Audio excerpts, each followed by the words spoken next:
Donc voilà, on va corriger l'exercice du bac blanc sur les suites. Donc c'est un exercice typique hein, sur les suites, ils se ressemblent un peu tous. Dans une première partie, on vous fait étudier une suite arithmético-géométrique. On vous introduit donc une suite auxiliaire, on vous fait démontrer que cette suite est géométrique. Et du coup, grâce à ça, on va pouvoir obtenir une définition explicite de UN. Ensuite, on vous fait déterminer la limite de la suite Vn pour déterminer celle de Un. Dans une deuxième partie, on vous introduit une situation concrète avec une petite histoire, donc une ville qui perd des habitants, etc., etc. On vous fait expliquer, on vous fait montrer que cette situation peut se modéliser par la suite que vous avez étudié dans la partie A. Ensuite, il y a un petit algorithme qu'il faut comprendre et compléter, donc pour prévoir la population de la ville. Enfin, dans une dernière question, on vous fait résoudre algébriquement une inéquation avec l'exposant inconnu, donc on utilisera le log, et en donner une interprétation par rapport à ce qu'on vient de voir avant. Bon, donc on va commencer, donc voici la partie A. Alors c'est ce qu'on a vu tout à l'heure dans le rappel de cours, hein. On a la suite arithmético-géométrique UN, et on vous introduit cette suite Vn. Et il faut démontrer que cette suite Vn est géométrique. Donc moi ce que je veux, c'est arriver à prouver que Vn plus 1 égale quelque chose fois Vn. Donc je démarre comme tout à l'heure, en écrivant que Vn plus 1, eh bien c'est Un plus 1 moins 12. Ensuite, j'utilise la relation qui est là. Donc je remplace le Un plus 1 par 0,9 Un plus 1,2. D'accord, donc voilà, j'obtiens ceci. En simplifiant un petit peu, j'obtiens 0,9 Un moins 10,8, le résultat de 1,2 moins 12. Donc j'ai donc une relation entre Vn plus 1 et Un. Moi, je veux avoir une relation entre Vn plus 1 et Vn.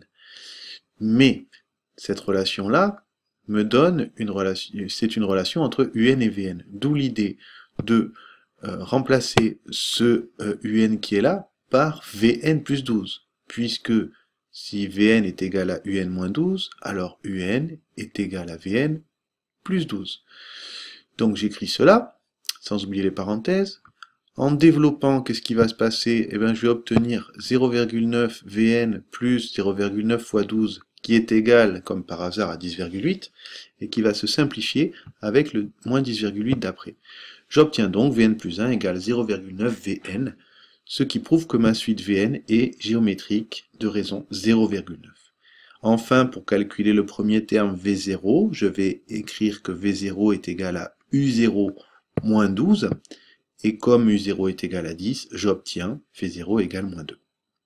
Il y a une autre méthode, c'est ce qu'on a vu tout à l'heure dans le rappel de cours, donc jusque-là c'est la même chose, et puis quand on arrive à cette étape-là, on factorise par ce 0,9 là, ce qui nous permet d'écrire 0,9 facteur de Un moins 10,8 sur 0,9.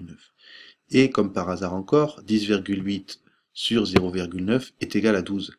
Donc là, j'obtiens encore une relation, la relation que je voulais, c'est-à-dire Vn plus 1 égale 0,9 fois Vn. Voilà. Alors maintenant, on va faire la deuxième question. On me demande d'exprimer Vn en fonction de n, mais Vn c'est une suite géométrique, donc c'est très facile, j'utilise mon cours. Vn égale V0 fois Q puissance n, c'est-à-dire moins 2 fois 0,9 puissance n. Ensuite, on me demande logiquement d'en déduire une définition explicite de Un, mais comme j'ai cette relation-là, eh bien, je peux écrire que comme j'ai Vn qui est égal à Un moins 12, alors Un est égal à Vn plus 12, qui est donc égal à moins 2 fois 0,9 puissance n plus 12.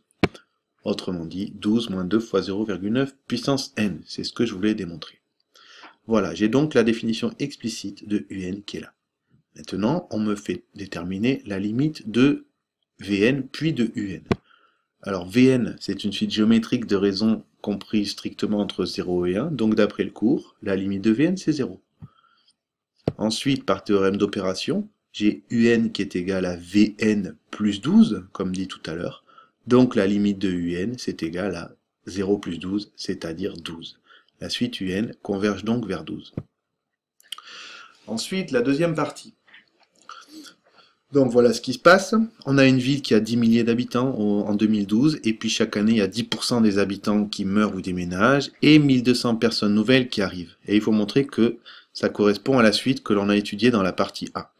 Donc là, il suffit d'expliquer d'où vient ce 0,9. Ben, le 0,9, c'est une baisse de 10% qui est ici. Donc cette baisse de 10% peut se traduire par le coefficient multiplicateur 0,9, c'est-à-dire qu'à chaque fois, le nombre d'habitants de l'année précédente qui va rester l'année suivante est égal à 0,9 fois UN. On a baissé UN de 10%. Et il faut ajouter 1200 nouveaux habitants, mais comme on est en milliers, ça fait 1,2. Donc on obtient bien la définition de la suite UN que l'on a étudiée précédemment. Alors, un algorithme pour calculer, pour prévoir la population, c'est-à-dire en fait pour calculer les différents termes de la suite UN dans les années à venir. Donc voilà cet algorithme, il ressemble à celui qu'on a vu dans le rappel de cours. Ici on a 3 variables. Le A en fait, eh ben, ça correspond à U, puisque ça c'est l'initialisation, c'est le premier terme de U. Le N c'est le rang, et le I qui est là sert à faire une boucle pour là. Donc on demande à l'utilisateur de choisir l'année